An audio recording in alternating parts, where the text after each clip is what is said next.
गरीब भाई की अमीर बहन। किशोर और पिद्दी दो भाई बहन थे। पिद्दी बहुत खर्चीले स्वभाव की थी।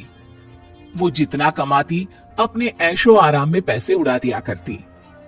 लेकिन किशोर समझदार था, घर को साथ लेकर चलना जानता था। अपनी बहन के जितना कमाता तो नहीं था, लेकिन फिर भी वो किसी तरह घर का खर्च चला लेता था। एक दिन पिद्दी किशोर से कहती है, किशोर, तुम थोड़ा ज्यादा क्यों नहीं कमाते? मेरे दोस्त रोज मेरा मजाक उड़ाते हैं। अरे बहन, मैं कोशिश तो कर रहा हूँ। अच्छा सुनो, अगले महीने रक्षाबंधन है, मुझे सोने का हार चाहिए, इससे कम कुछ भी ना लूंगी। अरे दिला दूंगा बहन। किशोर को पूरी रात नींद नहीं आती। उसके दिमाग में बस ये चल रहा था कि उसकी माली हालत इतनी बिगड़ चुकी है, अब वो सोने का हार कहां से लाएगा। अगले दिन किशोर सुबह सुबह घर से ये बोलकर निकल गया कि पिद्दी, मैं गांव से बाहर जा रहा हूँ, कुछ दिन घर नहीं आऊंगा। किशोर ने अपने काम के साथ साथ फेरी में कपड़े बेचने भी शुरू कर दिए, जिससे वो ज्यादा से ज्यादा पैसे कमा सके। रात में वो एक बिल्डिंग की चौकीदारी भी करने लगा। अपने काम से थोड़ा बहुत समय निकालकर बस कुछ घंटे की नींद ले पाता था। और कब वो कुछ दिन एक महीने में बदल गए और रक्षाबंधन भी आ गया, पता ही नहीं चला। लेकिन किशोर अभी तक घर वापस नहीं लौटा। जहां वो काम करता था, पिद्दी के नाम का गुल्लक रखा हुआ था। किशोर ने उस गुल्लक को फोड़ा और सारे पैसे इकट्ठा करके एक सोने का हार खरीद लिया। घर में पिद्दी किशोर का इंतजार कर रही थी। तभी किशोर आता है। कहाँ चले गए थे? 4 दिन का कहा था और 1 महीने से पता नहीं कहाँ गायब हो गए थे। मैंने बस एक हार मांगा था और तुमने तो घर ही छोड़ दिया। अरे मुझे थोड़ा काम मिल गया था। कुछ नहीं, सब समझती हूँ, बहाने थे तुम्हारे। अपनी बहन के लिए इतना भी नहीं कर सकते, कैसे भाई हो? चलो यहाँ बैठो, राखी बांधती हूँ। पिद्दी ने किशोर को राखी बांधी। वैसे ही किशोर ने अपनी बहन के हाथ में सोने का हार रख दिया। उसकी खुशी का कोई ठिकाना नहीं था। वो मिठाई खिलाए बिना ही नेकलेस लेकर चली गई और शीशे के सामने अपने गले में हार रखकर देखने लगी। किशोर ने लड्डू उठाया और खुद ही खा लिया। ऐसे कई साल गुजर गए। एक दिन पिद्दी की नौकरी छूट गई। अब वो पूरी तरह किशोर पर डिपेंड हो गई थी। आए दिन किशोर को अपने महंगे महंगे शौक गिनाकर उससे पैसे मांगा करती थी। किशोर, कुछ पैसे देना, मुझे पार्लर जाना है। किशोर बिना कुछ बोले उसे पैसे दे देता। ये क्या, 500? अरे इतने में तो मुझे पार्लर में एंट्री मिलेगी बस। अच्छा, देता हूँ ना ज्यादा। अरे कैसे भाई हो, अपनी बहन के लिए इतना भी नहीं कर सकते। किशोर ने जेब से 2000 का नोट निकाला और उसे दे दिया। किशोर गरीबी में रह लेता था, लेकिन अपनी बहन को कभी कोई कमी नहीं होने देता था।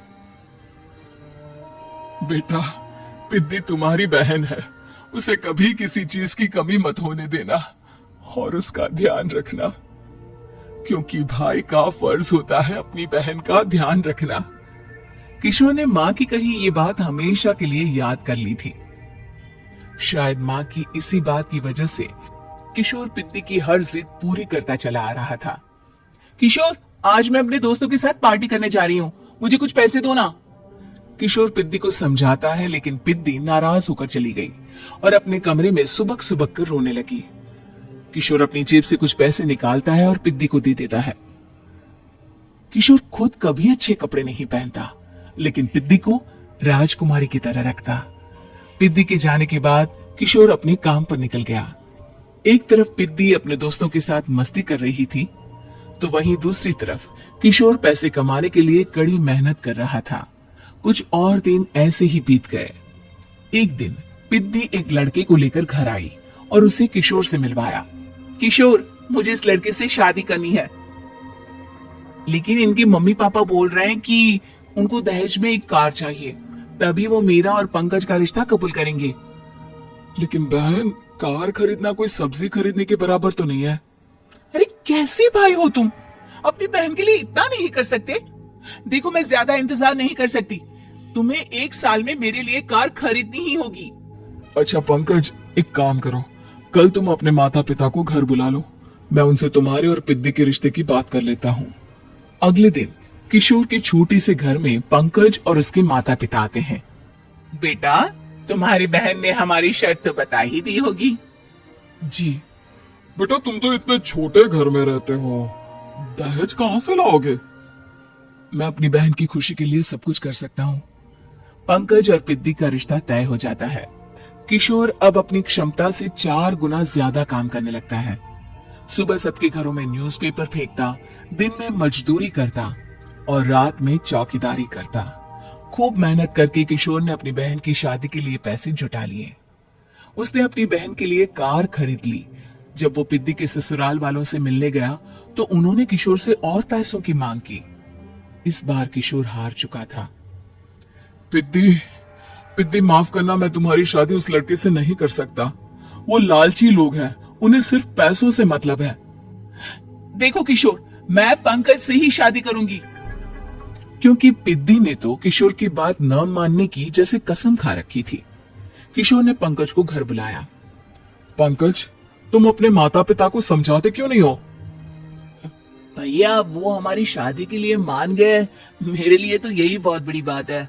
हम एक काम कर सकते हैं, दहेज की रकम में से कुछ पैसे मैं आपको दे देता हूँ। अरे लेकिन समाज वाले क्या कहेंगे? अरे जब दुनिया को पता चलेगा तब ना। अच्छा, कुछ पैसे मैं अपने मालिक से कर्ज में ले लेता हूँ। कुछ पैसे पंकज देता है, कुछ वो कर्जा लेता है और अपनी उम्र भर की कमाई वो अपनी बहन की शादी में लगा देता है। आखिर में पंकज और पिद्दी की शादी हो जाती है। पिद्दी की विदाई के बाद किशोर बिल्कुल अकेला पड़ जाता है। अब उसका कमाने में भी मन नहीं लगता। उधारी वाले रोज घर में आकर बैठ जाते हैं। अरे किशोर, अब तो पिद्दी की शादी को 5 साल हो गए, अब तो हमारा पैसा लौटा दो। चाचा, पिद्दी के जाने के बाद किसी भी काम में मन नहीं लगता। अरे तो हमारा पैसा कैसे वापस मिलेगा? जी, कुछ करता हूं मैं। किशोर के ऊपर बहुत सा कर्जा चढ़ गया था, इसलिए उसने तय किया कि वो ये घर बेचकर सबके पैसे लौटा देगा। अगली सुबह शहर के किसी साहूकार को उसने अपना घर बेच दिया और सबके पैसे लौटा के वो गांव छोड़कर चला गया। पिद्दी ने शादी के बाद कभी अपने भाई का हाल तक नहीं पूछा।